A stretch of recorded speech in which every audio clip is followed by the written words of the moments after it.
Hello students, welcome to another session of your computer class. We'll continue with our chapter 6 mathematical library functions. In the previous session we discussed about different functions like math.min, math.max, math.power, math.square root, math.cube root, math.log and math.absolute. I hope all these functions were clear in the previous session itself. So we'll start with some more functions in this session. Math.roundoff. This function is used to return the values in rounded off form, and you know what is rounding of a figure that you are learning in mathematics. And if the fractional part is less than 0.5, then it will return the same value of the integer part of the argument. Otherwise it returns the next integer value. So that is mean by rounding of a figure. And function will always return the argument value in long or int data type. That means whatever the value or argument you are giving to this function, it always returns in integer or long data type. We'll see the syntax now. Return type, then variable name is equal to function name inside the bracket argument. However, math.round function will predict the different outputs for positive as well as negative numbers. So first we will see for positive numbers. If the fractional parts lies between 0 inclusive and 0.5 exclusive, then the function math.round will return the integer part of the number. So we'll see this with the examples. First example, system.out.println math.roundoff 8.0. So here 8.0 is the argument, and here it is of double data type, but since round always result in integer data type, your answer will be 8. Next example, system.out.println math.roundoff 8.49. So here it is less than 8.5. 8.49 is less than 8.5, and here it is told that if the fractional part lies between 0 and 0.5, which is exclusive, then it will return the integer part. So integer part is 8. So your answer is 8. And we'll see the next example, system.out.println math.roundoff 8.5. So here 8.5 is not included for the integer part. So here it is 8.5, which is greater than what is that, 0.49. So it will return 9. Now we will see for negative numbers. For if the fractional parts lies between 0, which is inclusive, and 0.5 also inclusive, then the function math.round will return the integer part of the number. So we'll see through examples. First example, system.out.println math.roundoff minus 8.0. So here minus 8.0 is given. So it is including 0.0 should be inclusive. Then it returns the integer part of the number. So answer will be minus 8. We'll see the next one. System.out.println math.roundoff minus 8.5. So here it is told that 0.5 should be inclusive. So till 0.5 your answer will be the integer part of the number. So that is here minus 8. And we'll see the next example. System.out.println math.roundoff minus 8.51. So here minus 8.51, it is excluding 0.5. So it returns minus 9. And again next example, system.out.println math.roundoff minus 8.99. So it will return minus 9. Next function is math.print, and math.print is very much similar to math.round with little variations. So we'll see in detail. This function is used to return the value in rounded off form. So in math.round also that function was returning in rounded off form. So we'll see then what is the difference. The function will always return the argument value in double data type, whereas in math.round the function was returning in int data type. So in math.rint the function will always return the argument in double data type. So that is the main difference, and we'll see the syntax. Syntax is same, uh, return type, then variable is equal to function name of argument. Similar to math.round, math.rend also predicts different outputs for positive as well as negative numbers. So first we will see for positive numbers. If the fractional part lies between 0 inclusive and 0.5, that is also inclusive, then the function math.rend will return the integer part of the number. So we'll see the example. First example, system.out.println math.rend of 8.0. So here 8.0 is the argument.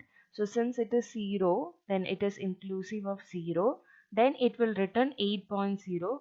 Remember that if you mention 8 with the math.rend function, then it is wrong. So you should mention 8.0 itself. That means here if you have math.rend of 8, and if you return 8 itself, it is wrong even if it is math.rend. So it should be 8.0. Then next example, system.out.println math.rend of 8.5, that also returns 8.0 because 0.5 is inclusive. So till 0.5 it returns the integer part, that is 8.0. The next example is system.out.println math.rend of 8.51. It returns 9. Next is math.rend of 8.99. That also will result in 9. Next we will see what are the rules for negative numbers.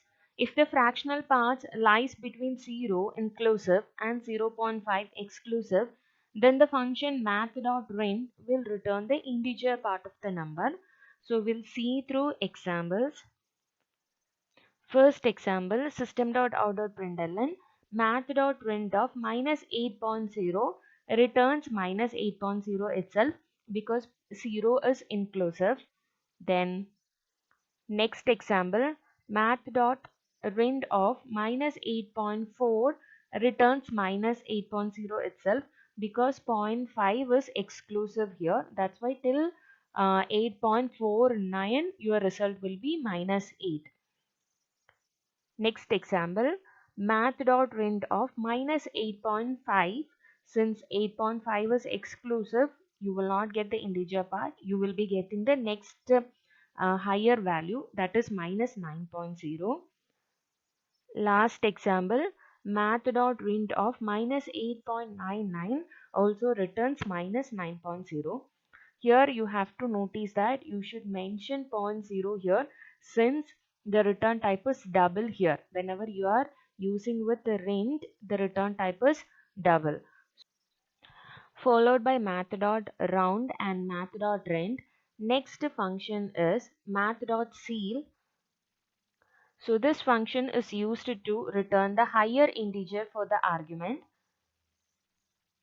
The return type is always double. Syntax is return type variable is equal to function name argument. So now we'll check how the ceil is working for positive as well as negative numbers. First we will see for positive numbers. System.out.println math.ceil of 8 returns 8.0 since a return type is double here. Then next example, system.out.println math.ceil of 8.5 returns 9.0 because ceil function returned the higher integer for the argument. So when you are rounding off this 8.5, the higher integer is 9.0. Next example, system.out.println math.ceil of 8.1. Here it is only 0.1. So after 8.0, any integer value you get in points, then it returns the next higher value. So here even if it is 8.1, your answer will be 9.0. So remember that seal means upper. You have to make the value higher. Now we will see how it is working for negative numbers. First example, system.out.println math.ceil of minus 0.45. So here you will get answer as 0.0 because math.ceil should return the higher value. So here the higher value is 0 itself. So you cannot round it to negative 1 because if you are comparing 0 and negative 1, the higher value is 0. That's why it is returning 0. So we'll see the next example. Math.ceil of minus 8. Minus 8 returns minus 8.0 itself. Then again math.ceil of minus 8.5. It also returns minus 8.0. Here also the reason is same. When you are rounding without negative, 8.5 is 9. But with the negative, when you are rounding it to 9, that will become the least value. When you are comparing 8 and 9, 9 is a minus 9 is a least value and minus 8 is higher value. That is why it returns minus 8. So we'll see the next example. Math.ceil of minus 8.912. Here also you cannot round it to minus 9 because minus 9 is least value since it is negative value. So your answer is minus 8 itself. Next function is math.floor. So this function is exact opposite to math.ceil. So we'll see in detail. This function returns the lower integer for the given argument. Ceil was providing higher integer, so math.floor will return the lower integer for the argument. Then next, the return type is always double data type. Then we'll see the syntax. Return type variable is equal to function name of argument. So we'll see how math.floor works for positive as well as negative numbers. For positive numbers, we'll see the example. System.out.println math.floor of 8 returns 8.0 since the return type is double. Then system.out.println math.floor of 8.912 returns 8.0 itself because floor means you have to lower the value. So when you are rounding this figure, it is 9, but we are not rounding it. We will take 8 itself because we are lowering it. The next for negative numbers, first example, system.out.println math.floor of minus 0.48 returns minus 1 because we have to lower the value. So when you are rounding it, you get minus 1, but minus 1 as well as 0. So 0 is higher value, minus 1 is lower value. So we are taking minus 1 here. Then math.floor of minus 8 returns minus 8.0. Then minus 8.912 returns again minus 9.0 because minus 9 is lower. That's why it became 9.0 minus 9.0. Last function of today's session, that is math.random. We'll see what it is. This function returns a random number between 0 and 1. So this function will return you any random number between 0 and 1, and there is no particular order that you receive the output. So it can be any number between 0 and 1. And return type is always double, and syntax is return data type variable is equal to function name of. There is no argument. Please note that. Example is double D is equal to math.random. So here it will return any number between 0 and 1 like 0.26589312. So it is a number between 0 and 1. And again 25836365 and it just goes on. And another example is 0.45896323132.